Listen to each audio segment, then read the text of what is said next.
ఈ సినిమా కథ కుదిరిందని సంక్రాంతి వస్తున్న తర్వాత అనిల్ రావుపూడి నా దగ్గరకు వచ్చి కథాంశం చెప్పినప్పుడు చాలా బాగుంది, ఫ్యామిలీ టచ్ ఉంది, సెంటిమెంట్ ఉంది, చిన్నపిల్లలతో నాకు అటాచ్మెంట్ ఉంది, చాలా హృదయంగా ఉంది, హార్ట్ టచింగ్ సీన్స్ ఉన్నాయి. ఇలాంటి సినిమాకి ఆ కామెడీ జోనర్ సినిమా కలిస్తే కనుక ఈ స్టైల్లో చాలా బాగుంటుంది. నాది ఒక ఎస్పీజీ క్యారెక్టర్ కాబట్టి ఇది నేను కొంచెం వైవిధ్యంగా డిఫరెంట్గా చేస్తే కనుక డెఫినెట్లీ బాగుంటుంది. డిజైన్ చేద్దామంటే అస్సలు వైవిధ్యం అవుతుంది. మీరు ఏ సినిమాలు అయితే గతంలో చేశారు, ఏ దొంగమూడు, ఘరణమూడు, రౌడీ అల్లుడు, అన్నయ్య, ఇలాంటి సినిమాలు ఏవైతే ఉన్నాయో, ఇది చట్టబాయి, నాకు అలా ఉంటే చాలు.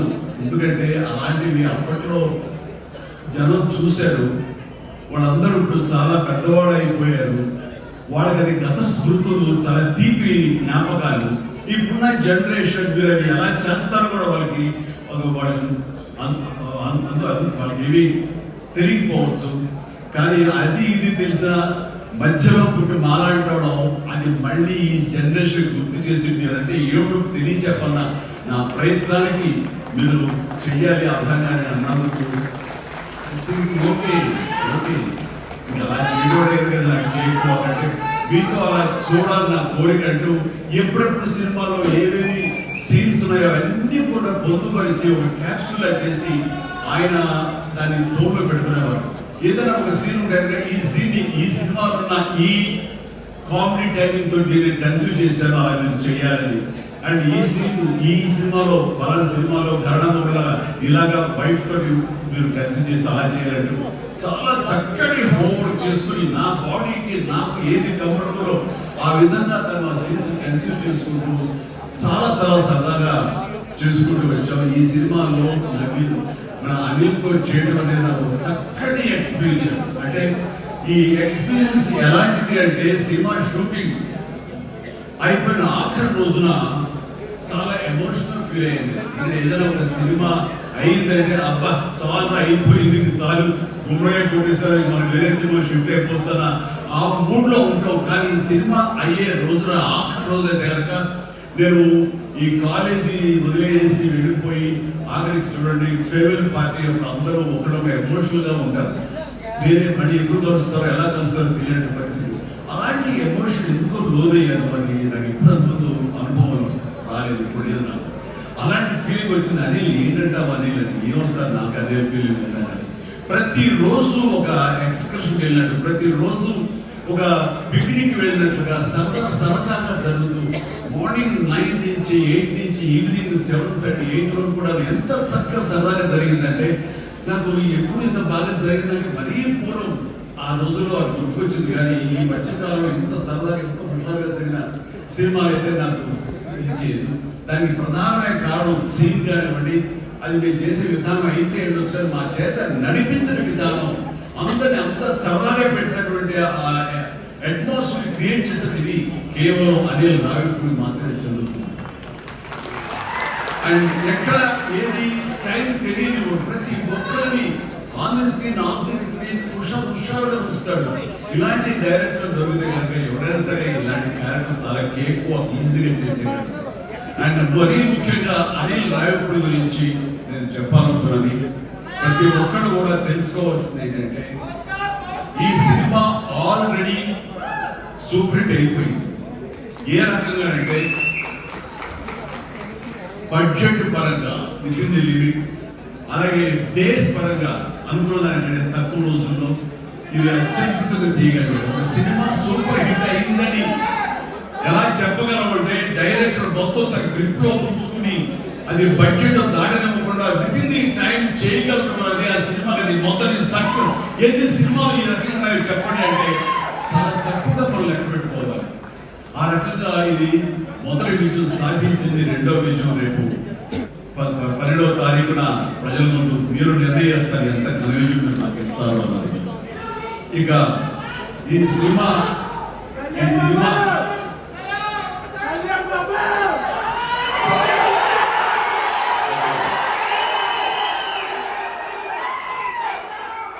ఈ సినిమాలో నేను నెక్స్ట్ చెప్పుకునే వ్యక్తి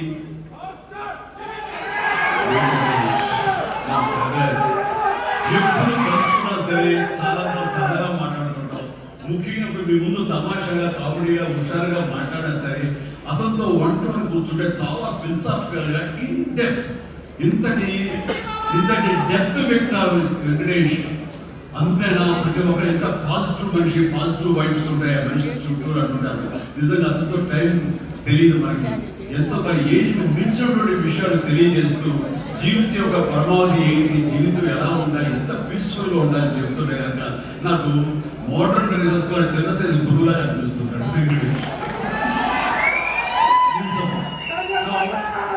అలాగా సినిమా జీవితాన్ని తన వ్యక్తిగత జీవితాన్ని రెండు బ్యాలెన్స్ చేసుకుంటూ చాలా చక్కగా ముందుకు సాగుతూ ఎంతో ఇన్స్పైర్ గా ఉంటుంది వెంకటేష్.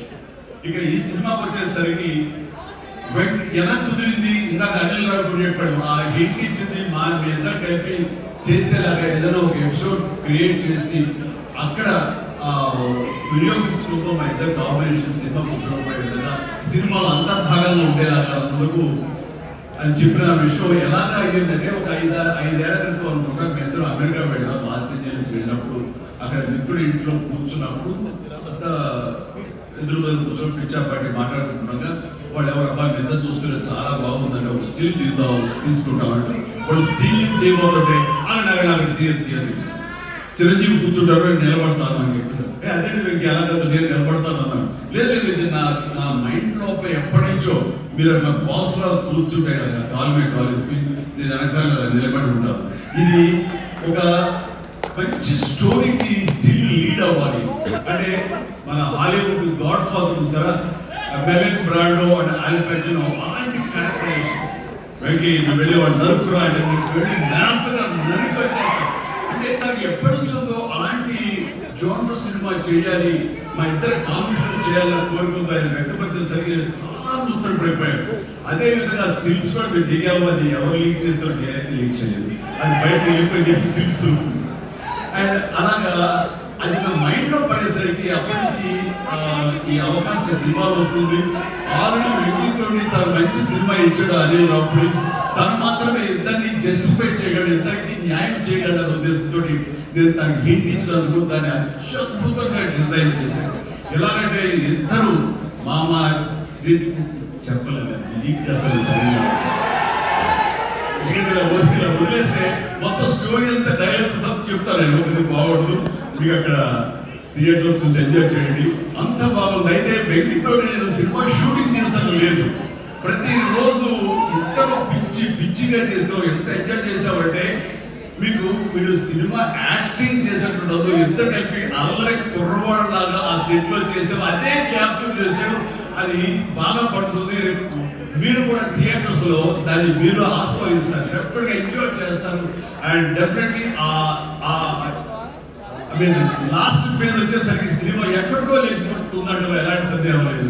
అండ్ ఆ రకంగా ఈ సినిమాకి తన వంతు బాధ్యతగా తను ఒప్పుకున్నందుకు, మేము అడిగినందుకు తను ఒప్పుకున్నందుకు ఈ సినిమాకి పూర్తి స్థాయి న్యాయం చేసి ఈ సినిమా మరో లెవెల్ కి చేరుకోవడానికి దోహదపడిన వెంకటేష్ కి మనస్ఫూర్తిగా సభాముఖంగా నా ధన్యవాదాలు చెప్తాను. ఏంటి వెంకీ అంత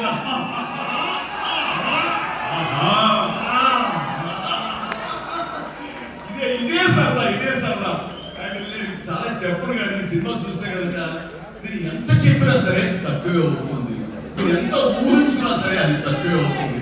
సినిమా చూడండి, మేము చేసినటువంటి 18 రోజులు కూడా చేసేదానికి ఈ 18 రోజుల్లో ఒక 7 రోజులు సీన్స్, ఒక 5 రోజులు 6 రోజులు సాంగ్, ఇంకా 2 days చిన్న ప్యాచ్ వర్క్.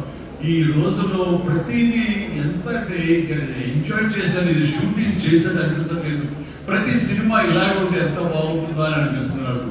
అందుకని మనస్ఫూర్తిగా సభాముఖంగా అందరి సమక్షంలో వెంకటేష్కి ఇది మన ఇద్దరి మధ్య ధన్యవాదాలు తెలియజేస్తుంది. మచ్చుతురక ఇందాక అనిల్ రావిపడినట్లుగా ఈ కాంబినేషన్ ఫుల్ ఫ్లెడ్జ్డ్ గా ఎప్పుడు దొరుకుతుంటే వెంకీ నేను రెడీ. అండ్ అనిల్ రావిపడి ఎవరైందుకు ఈ అవకాశం నువ్వే తీసుకుని ఖచ్చితంగా నువ్వు స్టోరీ రాసుకో. మీరిద్దరూ ఇదే ప్రాణం పెట్టి, ఇదే హుషారు పెట్టి, ఇదే గిరిగిద్దంతో మీరు సినిమా చేసి పెడతాం. కానీ అలాగే నయనతార ఈ సినిమాలో ఏం చేశాడో ఎలా ఒప్పించాడో కానీ మన అనిల్ రావిపూడి అంతకుముందు 2 సినిమాలు చేశారు, తెలుగు గాడ్ ఫాదర్ కానివ్వండి లేకపోతే సైరా కానివ్వండి. ఆ సినిమాలో తను చాలా దుమ్మరంగా ఉంటుంది, తను పని చేసుకుంటే డిగ్నిఫైడ్గా ఉంటుంది పెడుతుంది. కానీ మళ్ళీ అసలు ఈ సినిమాలు అయితే ఎంత సరదాగా కలిసిపోయిందో, ఓ ఫ్యామిలీ గర్ల్ లాగా మాతో కలిసిపోయి మా కుటుంబ సభ్యులాగా తను నుండి ఎంత సరదా చేసుకుని ఏంటి అది ఏం చేసింది, ఏం మాట్లాడారు, ఏం కన్విన్స్ చేసాం, తను ఎన్ని ఒప్పుకోవడం ఏంటి, ప్రపోజ్ రావడం ఏంటి, అడగగానే తను చాలా రెచ్చిపోయి అసలు 9th నుంచి కొత్త 9th కన్వర్ట్ చేసావు, ఏం చేసావంటే అడగలేదు సార్ కొనుక్కొని అంతే. నా ఉద్దేశం అటు తెలియదు, ఏం చేశారు తెలియదు. కానీ డెఫినెట్లీ ఆ అమ్మాయి అంత ఇష్టపడుతుంది. అండ్ 9th అని అంత ఇదిగా బూట్ షోలో పెడతాడు, సరదా కబుర్లు చెప్తాడు. అండ్ తను పని చేసుకుని సీరియస్ కూడా మనిషి కాదు కాబట్టి వాడు కూడా అంతే లైక్ చేస్తారు. కాబట్టి తను ఏది అడిగినా వెంటనే ఎలాంటి నిమిషం లేకుండా వాడు ఒప్పుకుంటారు. అదే జరిగింది, అంత గుడ్ హ్యూమర్లో పెట్టాడు కాబట్టి సినిమాకి అమ్మాయి యాడెడ్ అట్రాక్షన్ అయ్యింది. నయనతార ఇందులో కనిపించిన తీరు కానీ తను చేసిన విధానం కానీ ఆ సోఫిస్టికేషన్ యాక్టింగ్ కానీ భారీగా తను నటించి మెప్పించింది. కానీ వావ్ వావ్ అంటే ఆ అమ్మాయి లేకపోయి ఉంటే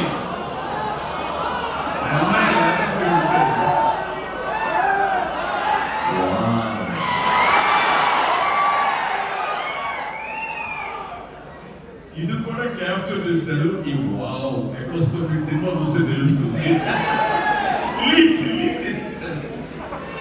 రైట్. సో ఆ అమ్మాయి 9th అంత బాగా చేయించాడు.